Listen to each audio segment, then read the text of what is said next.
mencalonkan itu adalah partai atau gabungan partai. Betul. Sehingga itu bagian saya untuk memberikan bisikan kuat kepada partai-partai yang sekarang ini juga koalisinya belum selesai.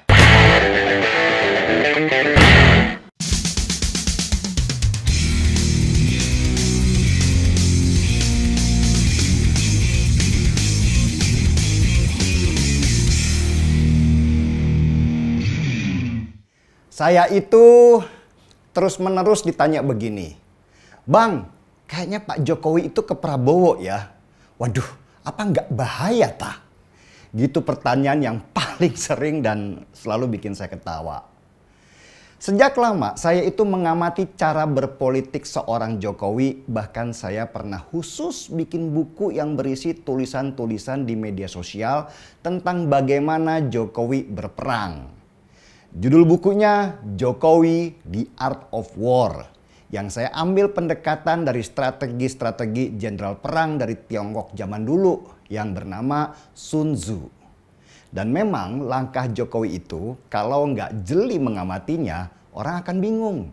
Apalagi kalau ngamatinya pakai kacamata kuda, lurus-lurus aja, pasti akan salah paham maksudnya.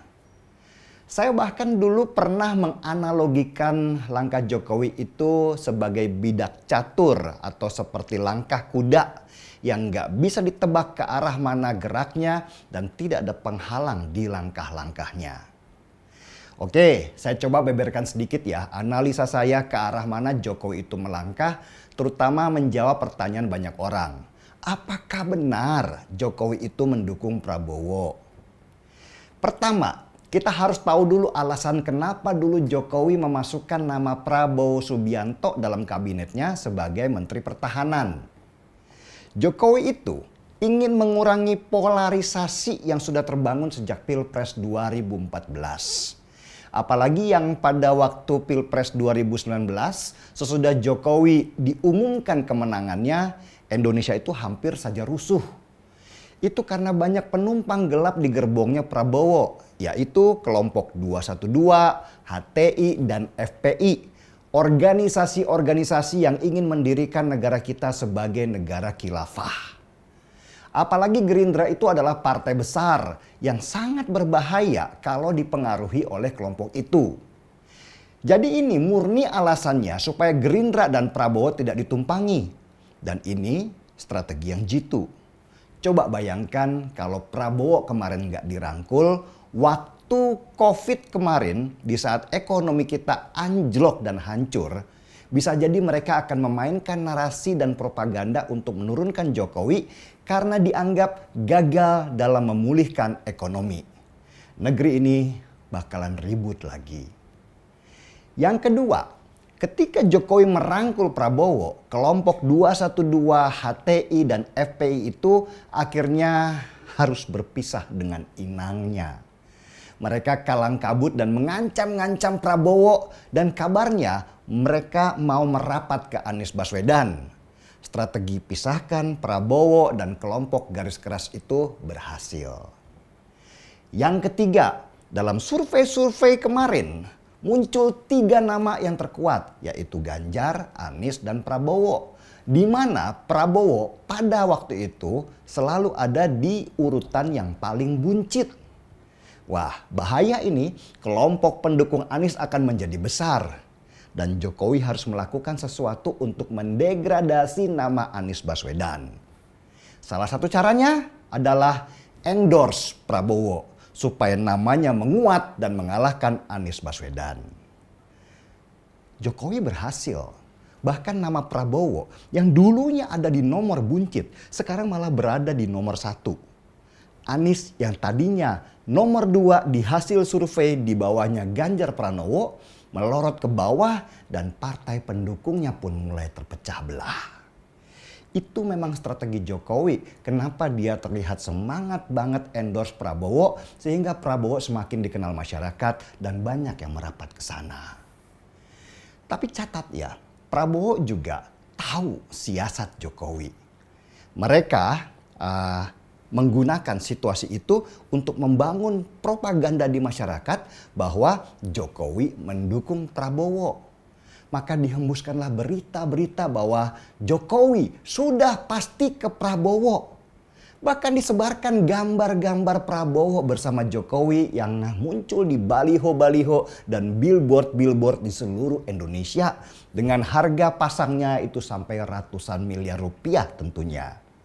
Tujuannya apa? Membangun persepsi masyarakat bahwa Jokowi sudah pasti mendukung Prabowo jadi presiden 2024. Pertanyaan terbesarnya sekarang, di manakah posisi 212, HTI dan FPI itu? Apakah mereka masih tetap di Anies? Saya tuh ragu ya. Kenapa? Karena Anies itu sudah tidak menguntungkan buat mereka dan sudah pasti kalah. Dan bisa saja dia tidak akan ikut kompetisi Pilpres karena partai-partai pengusungnya sudah terpecah belah. Lagian Prabowo juga nggak ingin kehilangan suara terbesarnya dari kelompok mereka. Kalau tambahan pendukung dari pendukung Jokowi itu hanya jadi bonus saja. Jadi Prabowo sudah pasti tetap memelihara kelompok 212, HTI dan FPI itu supaya nggak lari ke Anies Baswedan. Hanya mereka disuruh tiarap dulu supaya misi memecah belah dan menarik pendukung Jokowi ke barisan mereka bisa dengan mulus terlaksana. Dari mana saya punya analisa begitu? Gini, logika aja. Kelompok garis keras itu karakternya adalah karakter berisik. Kalau mereka mendukung Anies Baswedan dan ketika survei Aniesnya turun terus, pasti mereka akan keluar sarang dan mulai membangun kekuatan untuk menaikkan kembali nama Anies supaya hasil surveinya naik. Tapi enggak kan? Mereka tetap diam kan? Suara Anies juga turun terus kan? Jadi kita harusnya paham, kelompok itu sudah pasti tidak ke Anies lagi, tetapi ditiarapkan dulu sementara dan akan dibangkitkan kembali pada waktunya. Hanya propaganda yang dikeluarkan oleh tim suksesnya Prabowo bahwa kelompok itu sekarang di Anies dan mereka bersih dari cap identitas.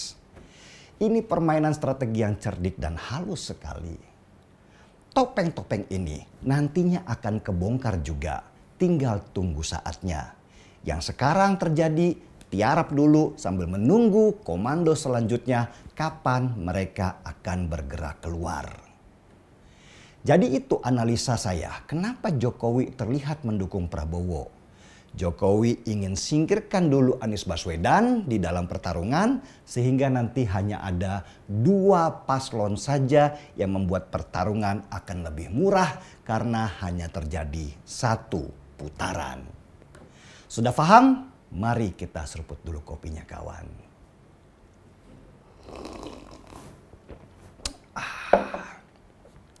Gaspol.